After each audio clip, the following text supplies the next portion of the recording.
तर विधानसभेला सगळा उलटा सुलटा राखला होईल। मग आता थोडी फजिती झाली, विधानसभेला अवघड होईल।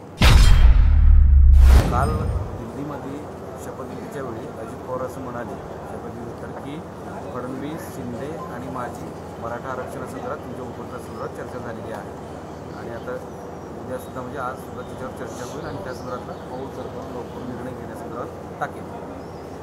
काय असं अजित पवार म्हणाले की काल शपथविधी दिल्लीमध्ये झाला, एकत्र आले होते, त्यावेळेस मराठा आरक्षणावर आणि तुमच्या उपोषणासंदर्भात चर्चा झालेली आहे आणि मराठा आरक्षणाच्या संदर्भात सकारात्मक पाऊल चर्चा करून टाकलं जाणार आहे असं अजित पवार काल दिल्लीत म्हणाले। म्हणजे आज करणार, कालचा विषय म्हणजे आता आज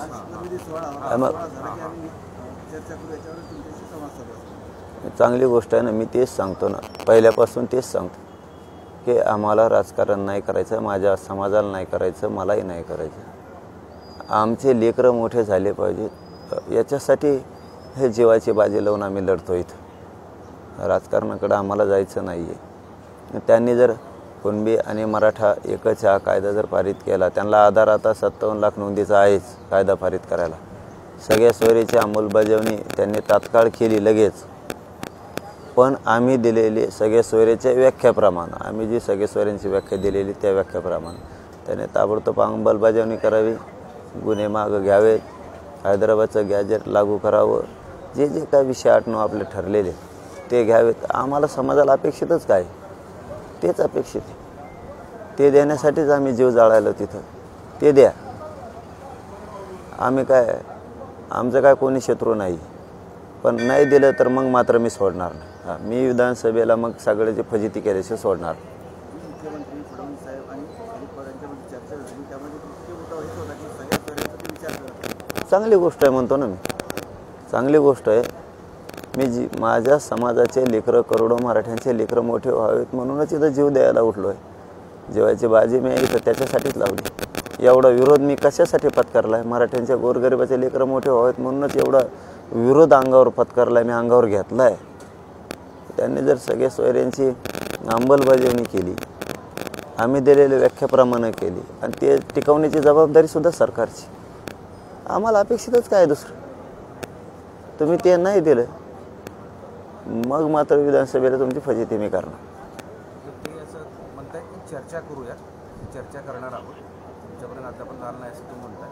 दुसरीकडे महाविकास आघाडीचे खासदार आतापर्यंत आज तिसरे खासदार आहेत तुमचे भेटी घेतले, तुम्हाला पाठिंबा दिलेला आहे, तुम्ही उपोषण लवकर सोडावं यासाठी सरकार पातळीवर प्रयत्न करणार असं म्हणताय। नाही, ती तिसरे नाहीत, पाचवे आहेत, पाचवे आहेत, तिसरे नाहीत, पाचवे आहेत आत्तापर्यंत। पण कशासाठी आलेत ते मला नाही माहीत, कोणत्या आंदोलनासाठी आलेत का कशासाठी आले ते त्यांनाच माहीत असणार आहे, मला काय माहीत असणार। पण तुमच्याशी काय संवाद साधला? बसलेत, चर्चा केली, उपोषणाला भेटायला आलेत। इकडे काँग्रेसचे नेते वडेट्टीवार तुमच्या विरोधात बोलतात, त्या संदर्भात चर्चा झाली? हां, ते सांगितलं मी त्यांना। मला काल पत्रकारांनी प्रश्न विचारला, त्याबद्दल मी त्यांना सांगितलं।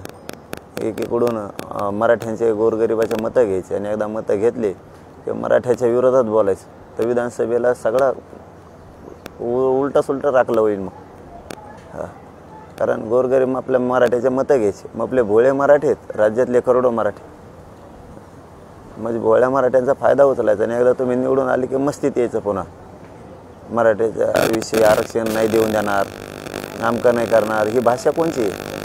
ठीक आहे, आता वेळ तुमच्यावरची निघून गेली, तुम्ही आता निवडून आला, विधानसभेला सगळे पाडून टाकेल ना। माझा गोरगरीब मराठ्याची ताकद आहे तेवढी, करोडो मराठी पुन्हा सोपडा साफ करायची, म्हणजे तुम्ही आल्यावर ही भाषात बोलणार, असं कसं? या आठवड्यानंतरच्या येणाऱ्या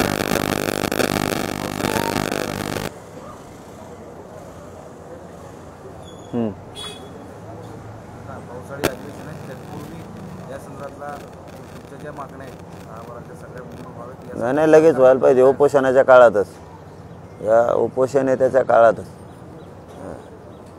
सरकारनेच काढलेली अधिसूचना अंमलबजावणी करणं सरकारची जबाबदारी, कसं काय करत नाही ते बघतो ना मी, कसं काय करत नाही। त्यांना परवडणार नाही मराठ्याची नाराजी, करोडो मराठ्यांची, रोष अंगावर घेऊ नका म्हणा मराठ्याच्या नाराजीचं।